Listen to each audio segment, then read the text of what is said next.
الحمدللہ رب العالمین والصلاة والسلام علی سید الانبیاء والمرسلین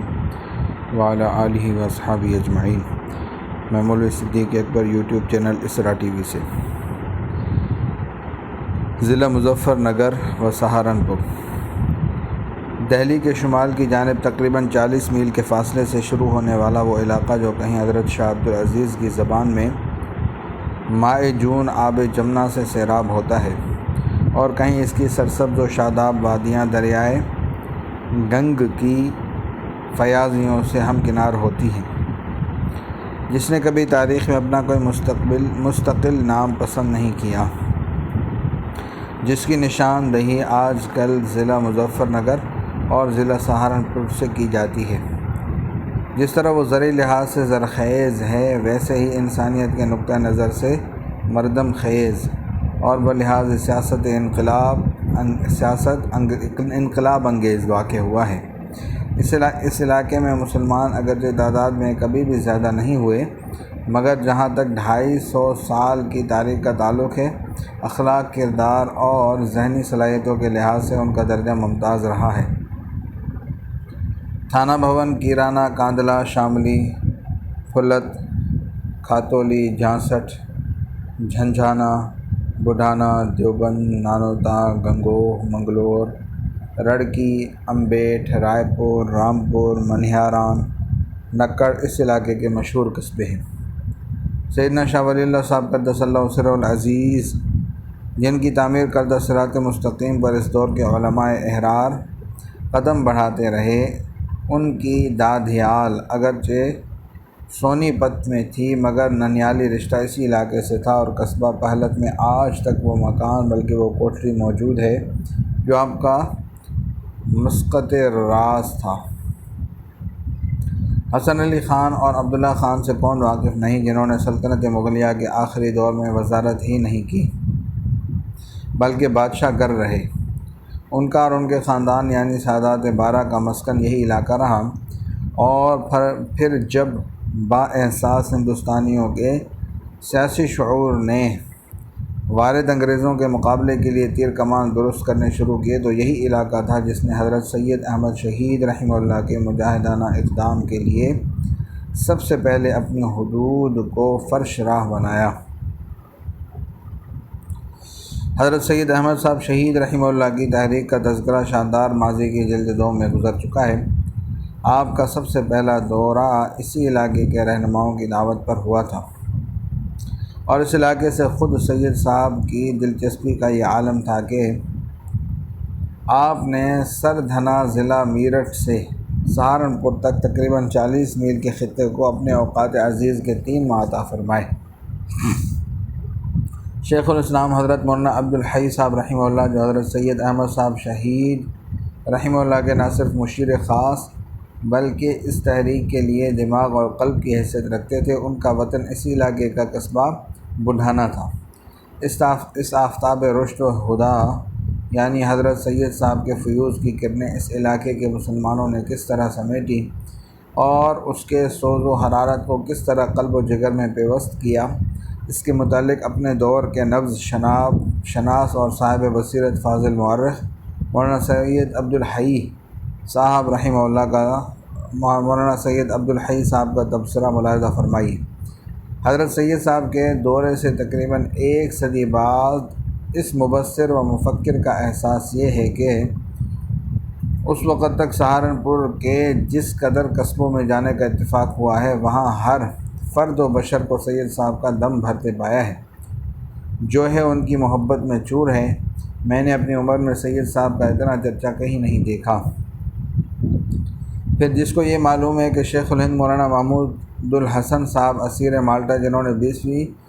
صدی عیسوی کے پہلے عشرے میں ریشمی رومال والی انقلابی تحریک کی بنیاد ڈالی،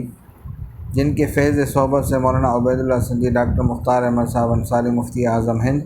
مولانا محمد کفایت اللہ صاحب شیخ الاسلام، حضرت مولانا سید حسین احمد مدنی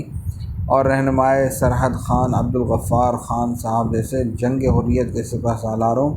اور آسمان سیاست کے چاند تاروں نے جوش عمل اور نور بصیرت حاصل کیا۔ یہ شیخ الہند اسی علاقے کے رہنے والے تھے۔ مولانا محمد میاں اور مولانا منصور انصاری جو اسی تحریک کے سلسلے میں جلا وطن ہو کر افغانستان پہنچے، تقریباً 30 سال جلا وطن رہ کر وہیں کی 2.5 گز زمین کو ہمیشہ کے لیے آرام گاہ بنا لیا۔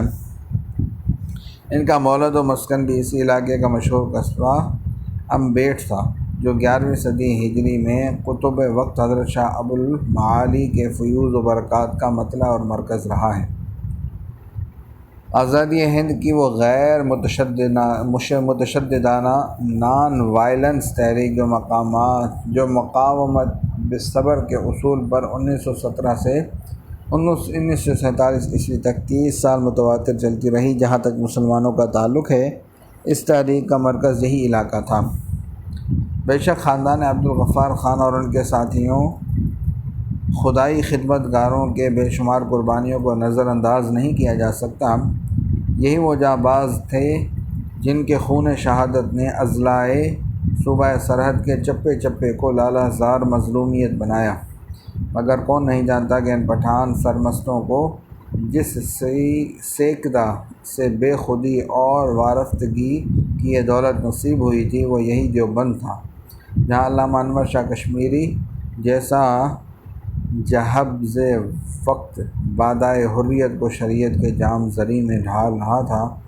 اور قطب ارشاد مولانا سید حسین احمد جیسا مجاہد جلیل و عالم بردار حریت اپنے نقش پا سے جادہ حریت کے نشانات ابھار رہا تھا۔ کیا آپ بھول گئے تفرقہ ڈالو اور حکومت کرو کہ برطانوی پالیسی کا پہلا حربہ جداگانہ انتخاب جب تقریباً 40 سال تک کام کرنے کے بعد کند ہونے لگا اور اس نے ایک نئے حربے دو قومی نظریے کو مقبول عام بنانے کے لیے نئے رنگ روٹ بھرتی کیے، نئی انجمنیں اور نئی محفلیں آراستہ کی، تو جس مجاہد حق پرست نے سب سے پہلے اس سیاسی طلسم کو چیلنج کیا، جس کے صدائے حق نواز نے ان انجمنوں اور ان محفلوں میں تہلکہ ڈال کر دہشت و اضطراب کی قیامت برپا کی، اس کے دائرہ عمل کا مرکز یہی علاقہ تھا۔ شیخ الاسلام حضرت مولانا حسین احمد صاحب مدنی قدس اللہ سرہ العزیز و نور مرقدہ اپنے استاد محترم حضرت شیخ الہند قدس اللہ سرہ العزیز کے ہمراہ ریشمی رومال کی تحریک کے سلسلے میں